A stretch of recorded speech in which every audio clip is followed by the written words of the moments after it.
इस समानांतर श्रेणी 10 क्लास का 5 चैप्टर बता रहे हैं। समानांतर श्रेणी क्या है? तो समानांतर श्रेणी क्या है अब देखिए। सबसे पहले मैं आपको एक एग्जांपल देता हूँ।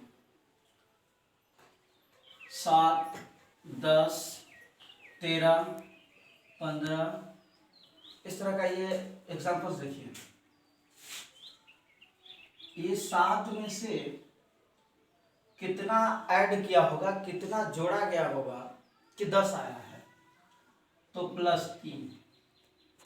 10 में कितना जोड़ा गया कि 13 आया तो +3।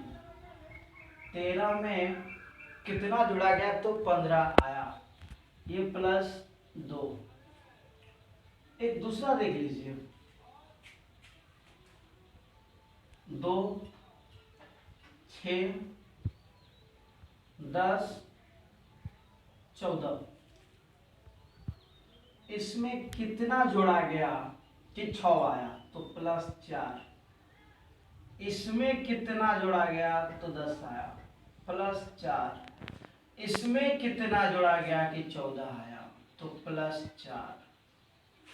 अभी आप ये देख रहे हैं कि यहां पर +3 फिर +2 जोड़ा गया है। आप यहाँ ये देख सकते हैं कि इसमें भी 4 जोड़ा गया, यहाँ भी 4 जोड़ा गया, यहाँ भी 4 जोड़ा गया। तो इस दोनों अनुक्रम से ये एक अनुक्रम और ये एक अनुक्रम इन संख्याओं का एक ऐसा समूह है जिसमें पिछले पद में एक निश्चित संख्या जोड़ा जा रहा है तो अगला संख्या आ जाता है। यानी कहने का मतलब कि ये संख्याओं का ऐसा समूह है जिसमें एक निश्चित संख्या जोड़ रहे हैं। प्रत्येक पद को लाने के लिए एक निश्चित संख्या जोड़ रहे हैं और ये निश्चित संख्या जोड़ने से ये जो एक अनुक्रम प्राप्त होता है यही आपका एपी यानी समानांतर श्रेणी कहलाता है। और ये यहां पर तो आप दो जगह एक निश्चित संख्या तो जोड़े हैं, लेकिन यहां आपका एक निश्चित संख्या न होकर के अलग संख्या हो जाता है। यहाँ 3 है, यहाँ 3 है, यहाँ 2 है। क्या ये दोनों अलग अलग नहीं है? बिल्कुल अलग अलग है। तो निश्चित संख्या जोड़ने पर अगला संख्या अगर प्राप्त होता है तो जाके वो अनुक्रम समानांतर श्रेणी बनता है, अन्यथा समानांतर श्रेणी नहीं बनता है। तो ये आपका समानांतर श्रेणी नहीं है। समानांतर श्रेणी आपका यही है। तो समानांतर श्रेणी का परिभाषा हुआ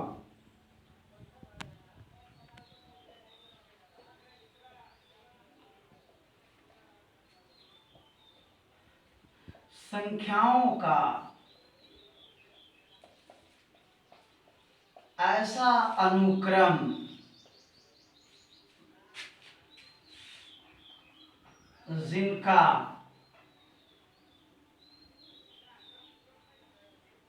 प्रत्येक पद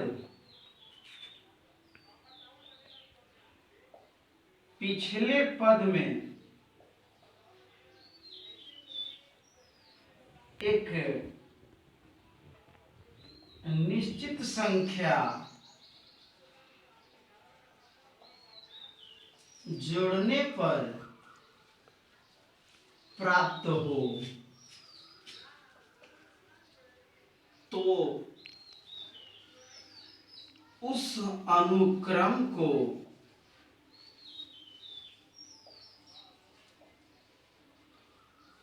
समानांतर श्रेणी कहते हैं।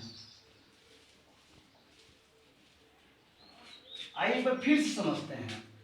संख्याओं का ऐसा समूह या संख्याओं का ऐसा अनुक्रम जिनका प्रत्येक पद पिछले पद में यानी पहला पद को छोड़कर, इस पद को छोड़कर पिछले पद में एक निश्चित संख्या जुड़ने पर प्राप्त हो। जैसे कि ये 2 है, इसको छोड़ दीजिए। इस पिछले पद में एक निश्चित संख्या जोड़ने की जो बात कर रहा है, इस 2 में 4 जोड़िए तो 6 आ जाता है। आपका निश्चित पद यही हो गया, आपका निश्चित संख्या यही हो गया 4। और फिर 6 में 4 जोड़िए, 6 4 कितना होगा 10, यही निश्चित संख्या 4 है आपका। फिर अगला अगर प्राप्त करना है तो पिछले में 10 जोड़िए, 10 में 4 जोड़िए, इस 10 में 4 जोड़ेंगे क्योंकि 4 मेरा निश्चित संख्या है। निश्चित संख्या जोड़ रहे हैं 14, इसके बाद अगला भी चाहे तो जोड़ सकते हैं, अब जितना चाहें उतना जोड़ सकते हैं। तो अगर इस अनुक्रम से, इस नियम से, इसके अनुसार अगर चलते हैं तो समझिए कि आप एपी में हैं। बात यह भी कहा जाए कि अगर एपी में आपको जांच करना है तो लगातार के 2 पद कोई भी लीजिए और घटाइए तो प्रत्येक पद का अंतर समान होना चाहिए, जैसा कि अभी आपको बता रहे हैं।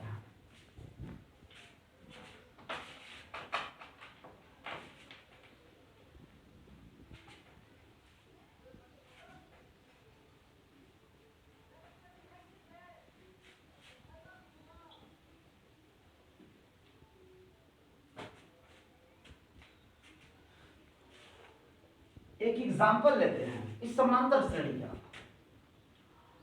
2 4 6 8 10 डॉट डॉट। मैंने एपी का समांतर श्रेणी का एक उदाहरण लिया है, ये समांतर श्रेणी का उदाहरण है। आप देखिए समांतर श्रेणी का उदाहरण कैसे है।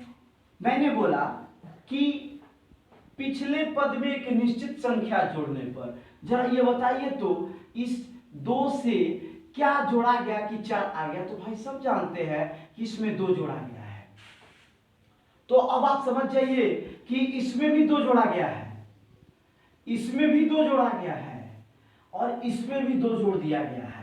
ये जो है एक ही जैसा एक निश्चित संख्या है और पिछले पद में एक निश्चित संख्या जोड़ने पर ये जो प्राप्त हो रहा है यही तो समानांतर श्रेणी है।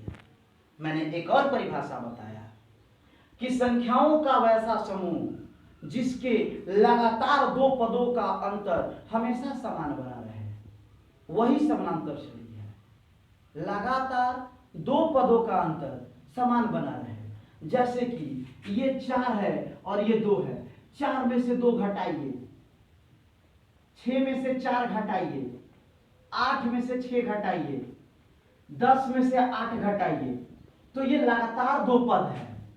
अगर आप 6 में से 2 घटाएंगे तो ये लगातार नहीं होंगे क्योंकि 4 बीच में है, इसको आप छोड़ रहे हैं। 6 से 4 घटाइए, 10 से 6 घटाइए, ये गलत है। 10 से 8 घटाइए, 8 से 6 घटाइए, 6 से 4 घटाइए। देखिए मैंने यही बताया कि लगातार 2 पदों का अंतर समान रहेगा।